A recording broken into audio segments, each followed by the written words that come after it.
Yo, if you grew up in the late 90s, you need to sit down for this one. The guy who literally defined teen angst just left us way too soon, and the way it all went down. Man, it's gonna hit different. James Van Der Beek, yeah, that James Van Der Beek, Dawson Leery himself, passed away yesterday at just 48 years old. 48, bro, that's not even retirement age. That's my kids are still in school age, and honestly, the world wasn't ready for this. If you don't know who James Van Der Beek is, first of all, where have you been? Second, let me paint you a picture. This dude wasn't just some actor, he was the 90s. Dawson's Creek wasn't just a show, it was a whole vibe. It was what you rushed home from school to watch. It was what you talked about at lunch the next day. It was the show that made you feel seen when you were going through all that teenage drama. And James, he played Dawson Leery, the sensitive, film-obsessed kid who cried. A lot. Like a lot. And you know what? We loved him for it. In an era where dudes were supposed to be all tough and emotionless, James gave us a character who wore his heart on his sleeve. He made it okay for guys to have feelings, to be vulnerable, to ugly cry over breakups. But here's the twist that's gonna mess you up. James Van Der Beek's real-life story, way more heartbreaking than anything Dawson ever went through on screen. Back in November 2024, just 3 months ago, James dropped a bomb on Instagram that shook everyone. He announced he had colorectal cancer, just like that. No warning, no build-up. One day we're scrolling through our feeds looking at memes, and the next we're reading that the Dawson's Creek guy is fighting for his life. And typical James fashion, he was positive about it. He talked about beating it. He was open, honest, real. He even kept working, kept showing up, kept being the fighter we didn't know we needed him to be. But yesterday, February 11th, 2025, that fight ended. And I'm not gonna lie, fam, it hits different when someone from your childhood dies. It's like a piece of your past just vanishes. You know what's wild? James spent his entire career making us feel things.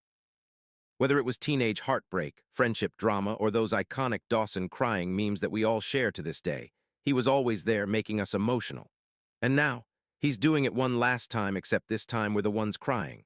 So buckle up, because this story, it's about way more than just an actor dying. It's about a legacy, a battle, a family, and honestly, it's about all of us confronting our own mortality through someone who felt like a friend.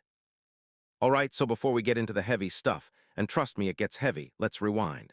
Because to understand why James Van Der Beek's death is hitting so hard, you gotta understand who this guy really was. And spoiler alert, he was way cooler than you probably remember. James wasn't some overnight success who got lucky. Nah, this dude grinded. Born in Connecticut in 1977, he started acting as a teenager. While most of us were struggling with algebra and awkward first kisses, James was already booking off Broadway shows. By 18, he was in Angus alongside a young Chris Owen. But nobody knew his name yet. Then 1998 happened, and everything changed. Picture this, it's January 20th, 1998. The WB network launches this new teen drama called Dawson's Creek. The pilot opens with James Van Der Beek as this introspective, movie-obsessed kid having a deep conversation about sex with his best friend Joey Potter, who's literally sleeping in his bed platonically. Parents across America nearly had heart attacks. Teens, we were hooked.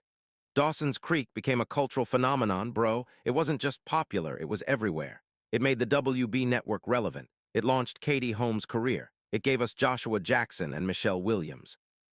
But James, he was the anchor, the heart, the soul. Here's what you gotta understand. Before Dawson's Creek, teen shows were kinda lame. They were cheesy, unrealistic, treated teens like idiots. But Dawson's Creek, it had teenagers talking like philosophy majors, dealing with real issues, divorce, death, sexuality, mental health. It was deep, and James sold it perfectly. He became the poster boy for sensitive masculinity before that was even a term. Dawson cried in literally every episode, and instead of getting roasted for it, James made it iconic. The Dawson crying meme, still in rotation today. That's longevity, fam. But here's where it gets interesting. James didn't want to be just that crying guy from Dawson's Creek forever. After the show ended in 2003, he could have coasted on nostalgia, done the convention circuit, collected those residual checks. But nah, dude reinvented himself. He went completely left and did comedy. Showed up in Don't Trust the Bee in Apartment 23 playing a hilarious, exaggerated version of himself. He was self-aware, funny, willing to laugh at his own image. Then CSI, Cyber, then indie films. The man stayed working, stayed relevant, stayed humble. And while building this career, James was building a family. Married Kimberly Brooke in 2010. 6 kids, y'all, 6. In Hollywood, where relationships fall apart every other week, James and Kimberly were out here being relationship goals, raising a whole basketball team plus a 6th man. But here's the thing about life. It doesn't care about your plans. It doesn't care how good a person you are, how many kids you're raising, how much you've accomplished. And that's exactly what makes what happened next so devastating. Because while James was living his best life, working, being a dad, staying positive, something was happening inside his body that would change everything. And when he finally found out, the clock was already ticking way faster than anyone realized. November 2024. James Van Der Beek goes from living his normal life to posting something on Instagram that made the entire internet stop scrolling. And I quote, "I have colorectal cancer." Just like that. 5 words that flipped everything upside down. Now let me break down why this announcement hit different. Colorectal cancer, that's colon or rectal cancer for those who don't know medical terms, is usually something we associate with older people, like way older, your grandparents' generation type stuff. But James was 47 when he announced it. 47, that's still going to your kids' soccer games age. That's planning your next vacation age. That's not fighting cancer age. But here's the scary truth that nobody wants to talk about. Colorectal cancer rates in young people have been skyrocketing. We're talking about people in their 30s and 40s getting diagnosed at rates we've never seen before. Doctors are baffled. Scientists are scrambling to figure out why. Is it our diet, our lifestyle, stress, the environment? Nobody knows for sure, but it's happening, and James became the face of that terrifying reality. But the way James approached his diagnosis. That was pure class. He didn't hide. He didn't disappear from the public eye. He didn't release some vague statement through a publicist. Nah, he got on social media and spoke directly to everyone. He talked about his treatment. He shared his journey. He was real about the struggles but stayed optimistic about the outcome. He even kept working on projects, kept being present for his family, kept showing up to events. The dude was basically giving us a masterclass in grace under pressure. And you know what? People rallied around him hard. His former co-stars from Dawson's Creek started posting support. Katie Holmes, Joshua Jackson, Michelle Williams, everyone showed up with love. Fans from around the world sent messages. It was beautiful, honestly. It reminded you that for all the toxicity on the internet, when it really matters, people can come together. Here's the part that's gonna wreck you, though. James genuinely seemed like he was gonna beat this thing. Like he wasn't just putting on a brave face for the cameras, you could tell he believed it. He talked about treatment options. He mentioned his doctors were optimistic. He posted about spending time with his kids and making memories. There was this one post where he was talking about how cancer had given him a new perspective on life, how he was appreciating the small moments more, how he was grateful for every day. And we all read that and thought, yeah, this guy's got this. He's gonna come out the other side with an inspiring story to tell. But then you look at the timeline and something feels off. He announced his diagnosis in November 2024. That's only 3 months ago. 3 months, most cancer battles last year's. People go through rounds and rounds of treatment. They have ups and downs, victories and setbacks, but 3 months, from diagnosis to this, that tells you something was seriously wrong from the jump. Either it was caught way later than it should have been, or it was way more aggressive than anyone wanted to admit publicly.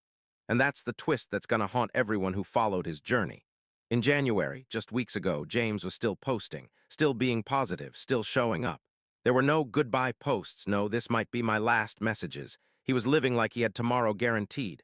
And maybe that was intentional. Maybe he didn't want his kids seeing their dad give up. Maybe he genuinely believed he'd make it. But February 11th proved that sometimes believing isn't enough.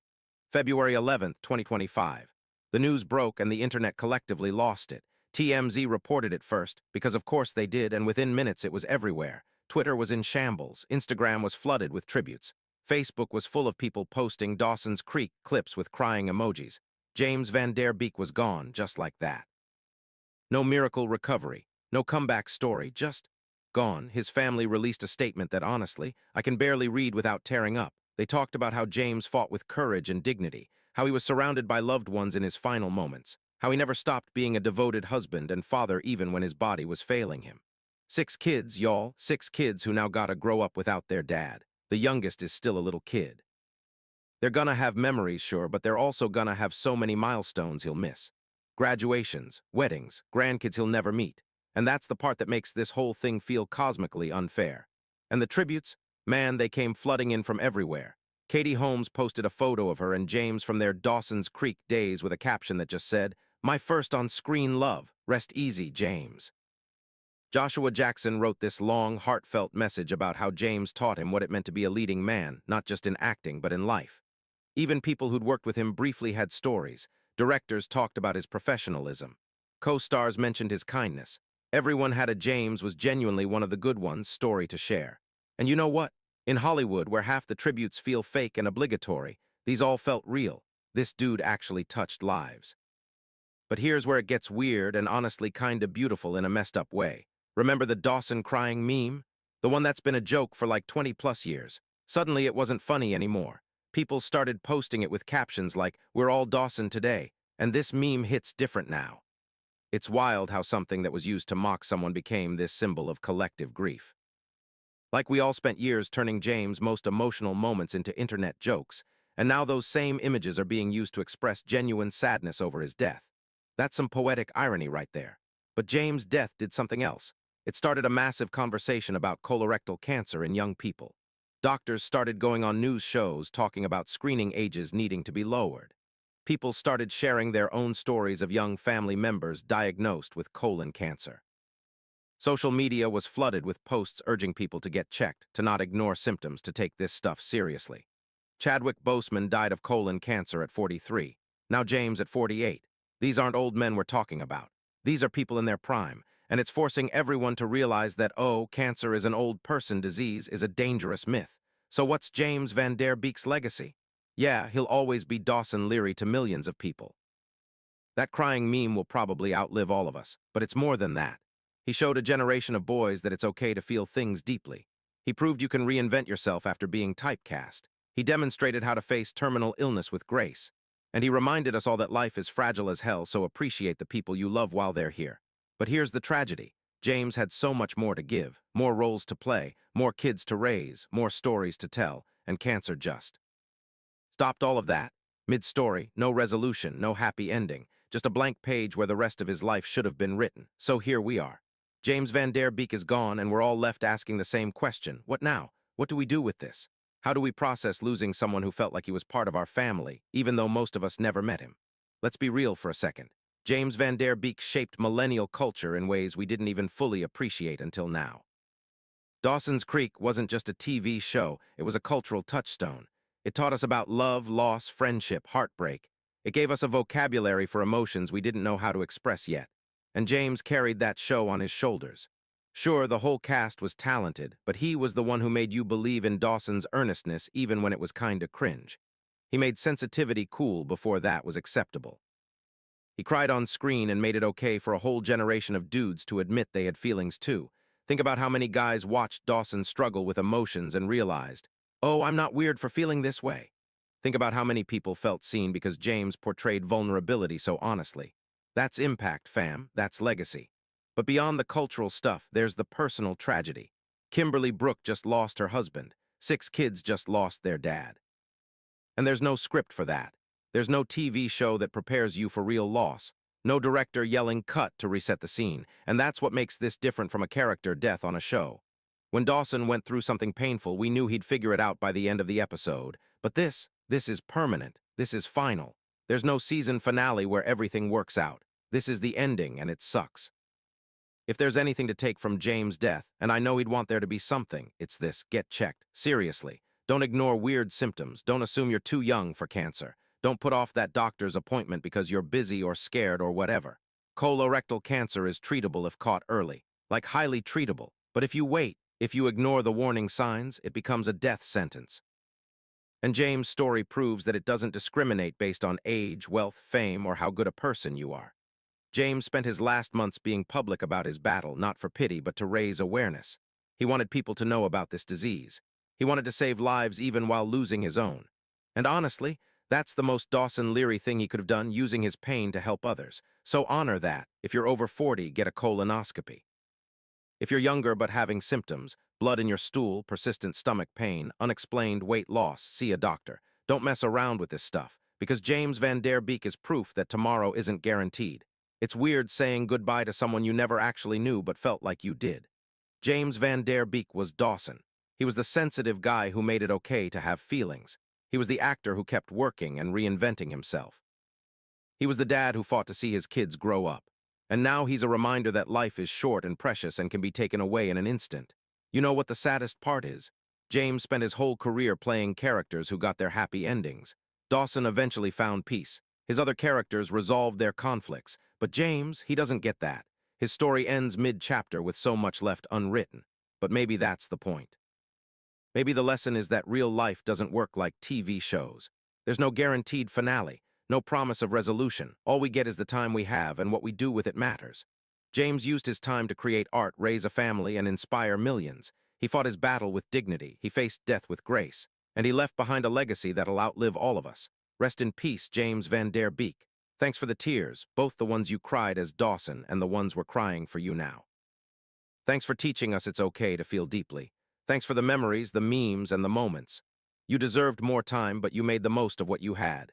And to everyone watching this, life's short, fam. Tell people you love them, get your health checked. Don't wait for tomorrow to do the things that matter. Because if James Van Der Beek's death teaches us anything, it's that tomorrow isn't promised to anyone, not even the good ones. If this hit you as hard as it hit me, drop a comment below sharing your favorite James Van Der Beek memory. Let's celebrate his life together. And please, please share this video with someone who needs to hear about getting screened for colorectal cancer. Let's turn this tragedy into something that saves lives. That's what James would have wanted. Rest easy, Dawson. You'll be missed.